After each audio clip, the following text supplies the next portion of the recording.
वो थोड़ा-सा बेहतर बनते हुए नज़र आ रहा है। अब यहाँ पर देखें आज जो टेक्सटाइल कंपनीज़ की शेयर्स में भी जो है आज जो 6% तक की गिरावट देखने को मिली है। वजह क्या रही है? वजह ये है कि सरकार ने एक्सपोर्ट इंसेंटिव स्कीम के तहत मिलने वाली ड्यूटी रिफंड को आधा करने का फैसला किया है। सबसे पहले तो इस खबर पर मैम आपका नज़रिया जानना चाहेंगे, कैसे देख रहे हैं आप इसे? कंगाली में आटा घिला एक कहावत होती है। पहले ही हालात बुरे थे, अब ये वाला जो है ये टेक्सटाइल इंडस्ट्री को लेकर के और थोड़ी-सी प्रॉब्लमेटिक कंडीशन है। तो फिलहाल जितना हो सके देखिए एक और चीज़ बात है मतलब हर जगह हम यही नहीं रोना-रोता रहेंगे कि भाई ये भी खराब है, वो भी खराब है, ऐसा भी नहीं है। बीइंग एन इन्वेस्टर आपको आपदा में अवसर जो ढूँढने होते हैं ना, आपको वो अपॉर्च्युनिटीज़ खंगालनी है कि जहाँ पर सबसे ज़्यादा आपको गिरावट के मौके दिख रहे हैं, उसमें आईटी आएगा, फिलहाल पावर ठीक-ठाक चल रहा है, लेकिन जो गिरे हुए सेक्टर्स हैं, आपको ध्यान से देखोगे तो कंज़म्पशन अब चल रहा है। क्यों चल रहा है कंज़म्पशन अभी धीरे-धीरे? क्योंकि पिछले 5 साल चला ही नहीं।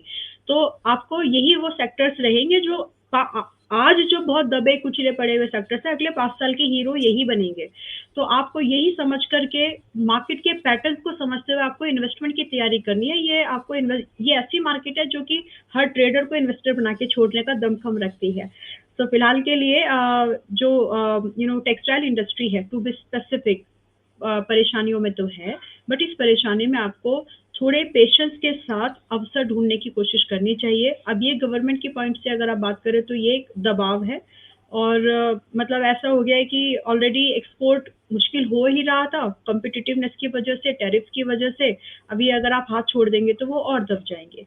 सो दिस इज़ व्हाट तो फिलहाल के लिए स्टॉक अगर आप टेक्सटाइल इंडस्ट्री में इन्वेस्टेड हैं, अगर बहुत ही ओवरबॉट आपका स्टॉक है सेक्टर वाइज़ तो वहाँ से निकलने की कोशिश करो। बाकी अगर किसी ऐसे स्टॉक में जो बहुत निचले स्तरों पर आके है, ओवरसोल्ड कंडीशन में आप उसको होल्ड करके चल सकते हैं।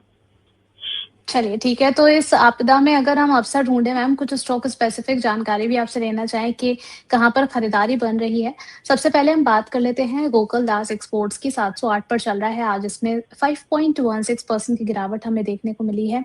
क्या यहाँ पर खरीदारी की जा सकती है? आप वीटीएल देख सकते हैं।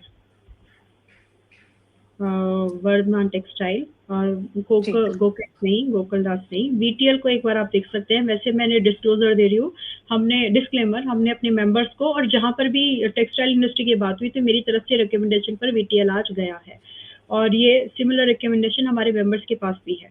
So now VTL is a kind of a breakout momentum. आप इसको एक बार ट्रेड करके छोड़ देना है, आप ये पोर्टफोलियो में रखने लायक चीज़ें नहीं है। ट्रेड करो, टारगेट आ जाए छोड़ दो, स्टॉप लॉस हो जाए दूर भाग जाओ, मतलब छोड़ ही दो। तो इट्स लाइक दैट। फिलहाल 539 पर है, मैंने ये 536 पर दिया था। अभी भी इसमें जो पॉसिबल टारगेट है in my opinion 570 and 600 are very possible target जो आपको दिख जाएंगे, उसके लिए आप इसको ट्राई कर सकते हैं। स्टॉप लॉस यहाँ पर वीटीएल में लेट मी चेक कि हमने अपने मेंबर्स का स्टॉप लॉस क्या है, तो आप भी चाहें तो उसी को देख सकते हैं।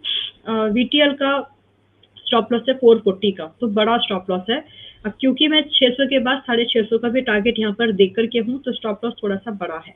तो आप अगर चाहें, तो आपकी मर्ज़ी है, स्विंग ट्रेड करना है 570 के लिए और 600 के लिए, तो सिर्फ स्टॉप लॉस मेंटेन करिएगा 470 का।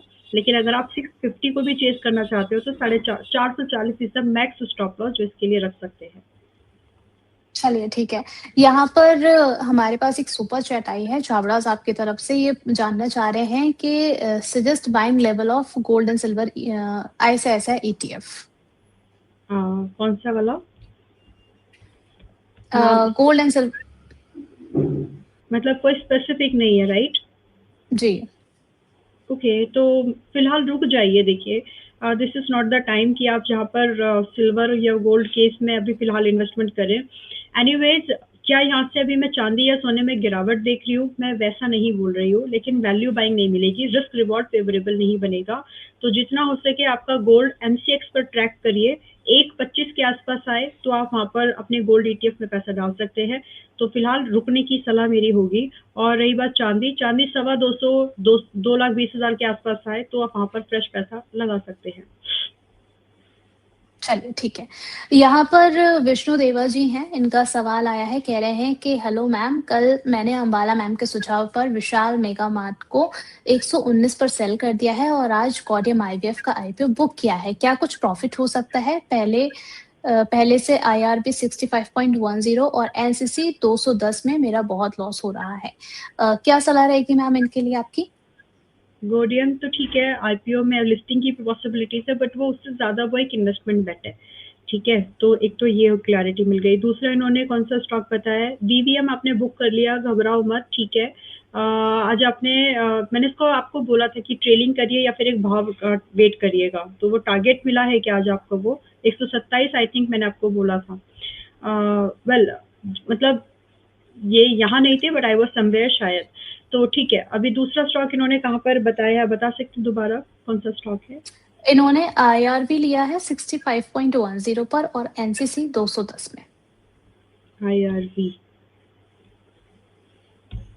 IRB इंफ्रा, और ये कितने की बाइंग है इनकी? IRB 65.10, NCC 210। दोनों ये स्टॉक आपके एकदम लुटे पिटे पड़े हैं। मतलब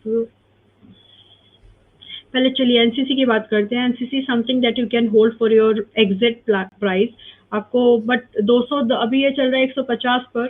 स्टॉप लॉस वगैरह कोई फॉलो नहीं करता है, ठीक है।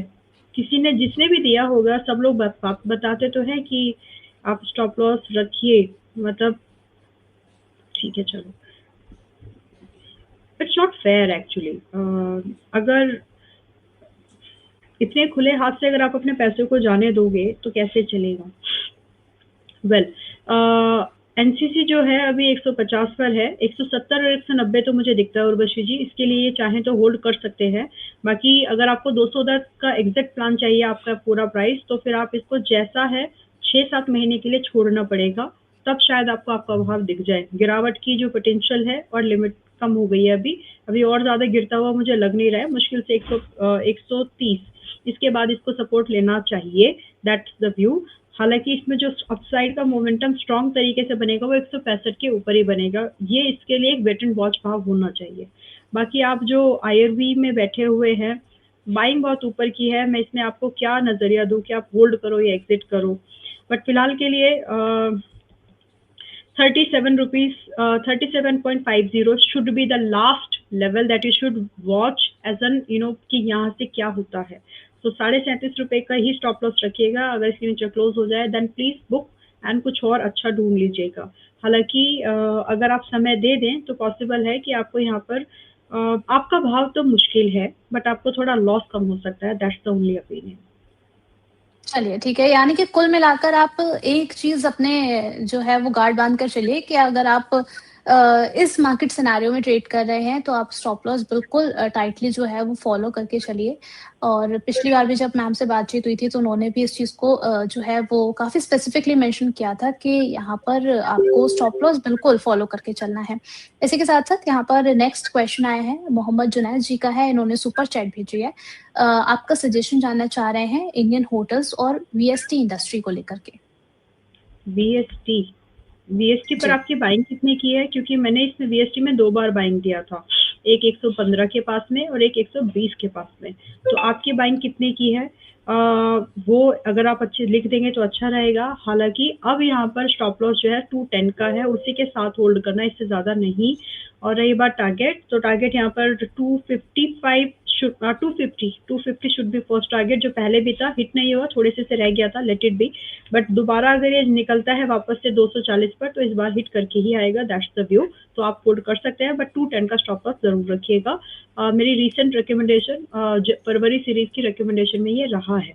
रही बात टारगेट, तो 250 और 270 ये 2 टारगेट्स है जो इसमें आ जाएंगे। और दूसरा स्टॉक कौन सा दिया इन्होंने? इंडियन होटल्स के बारे में भी जानना चाह रहे हैं मैम आपसे। Indian hotels is an investment theme, आप इसमें ट्रेड नहीं कर पाओगे। जैसे VST के लिए मैंने आपको बोल दिया ना कि आप इतने समय के लिए होल्ड करो तो ये हो जाएगा। Indian hotel you something that you got to hold, so are you able to hold this stock for another 1 year at least, or another 1.5 year? if yes, then you can maintain your position, hold कर सकते हो आप। और इसमें जो minimum target है आगे 680 के पास में है, possible and bear minimum target is 750 and it can extend up to 830 also. So आप होल्ड कर सकते हैं तो